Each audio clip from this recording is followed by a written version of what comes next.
Good morning, good morning, good morning. How are you today? Today I want to talk about a way to get more things done despite having chronic pain. Chronic pain, and I'm the first one who understands this because I've been there and I still go there sometimes, can really drag you down. It can make you want to stay in bed all day. It can stop you from gardening, playing with your kids, or whatever it is. Or maybe you're having a good day and you just are like, I'm going to do everything. And then the next 5 days you suffer for it. So there is an amazing tool that I use that makes it so that I can be more productive every day and avoid the majority of those nasty, nasty flare-ups. What am I talking about? Pacing activities. Why pacing activities and why the power of two is going to be your new best friend. Again, I said the power of two. Are you intrigued? What's the power of two? So, a pacing activity is a way to get through things. Yes, sometimes in our lives we are not able to use these techniques, and I will share with you in the future other ways to kind of come back from those flare-ups.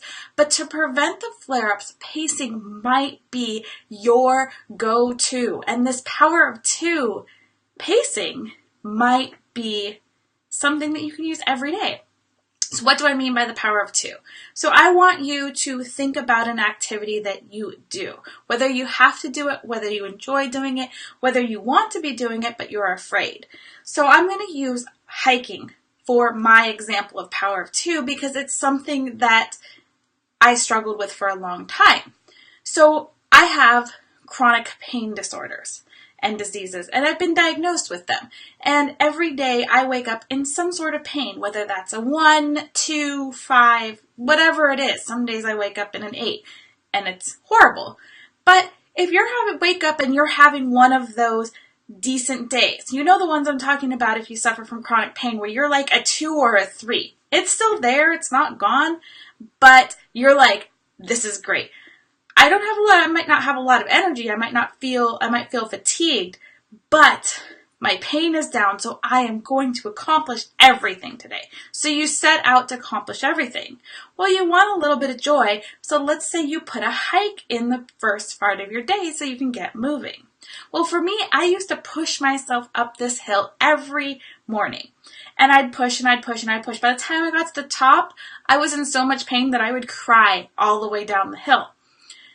So what I do now is the pacing and the power of two.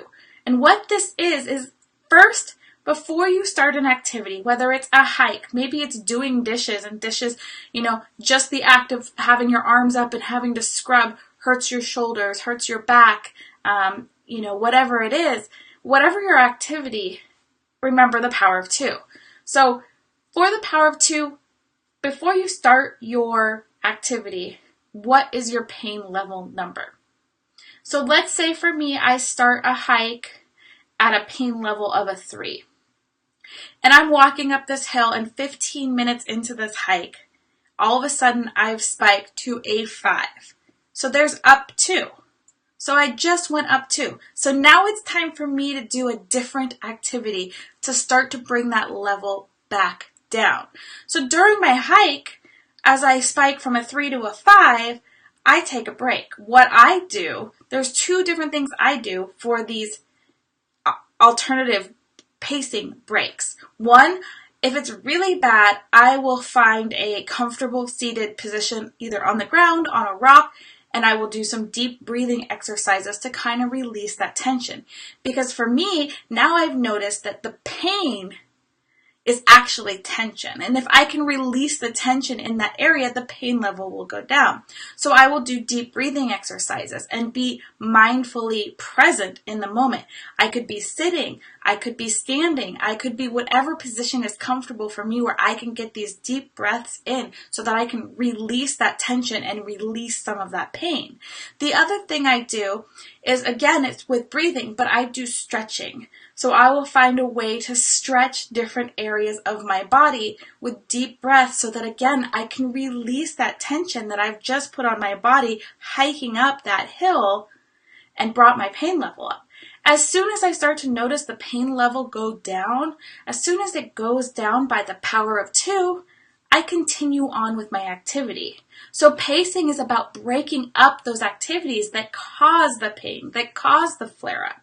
So maybe you are not doing something that's causing your pain to go up. Maybe you are just getting everything done. You are awake from 6 a.m. and you're going to bed at midnight because you're having a good day and you're go, go, go, go, go.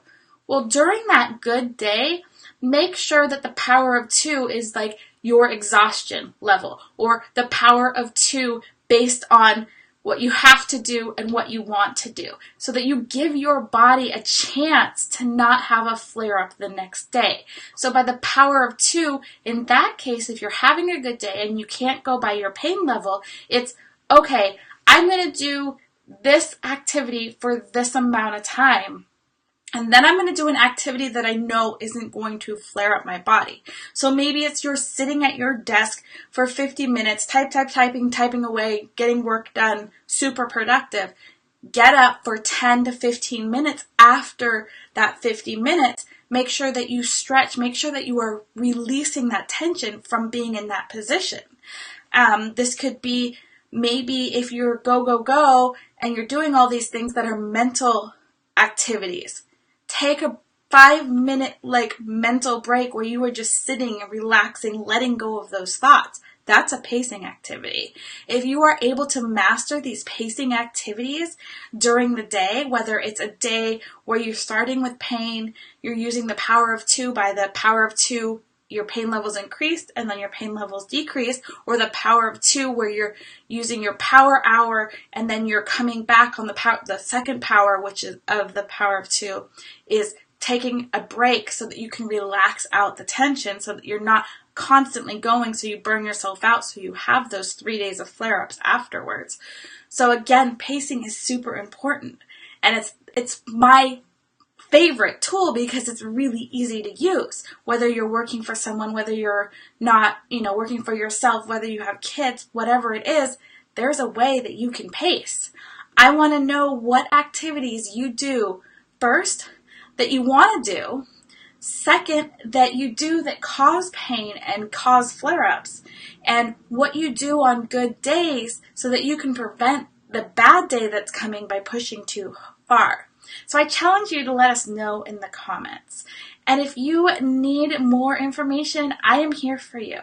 And if you haven't yet joined the Healthy Habits Party, we're in there talking about how to thrive through the holidays this month. And that means how to make sure that you're having fun and that you're not just surviving this holiday season. Because even though you have chronic pain, chronic conditions, chronic illnesses, you deserve to have the life you love. So have an amazing day, and I will talk to you soon. Bye for now.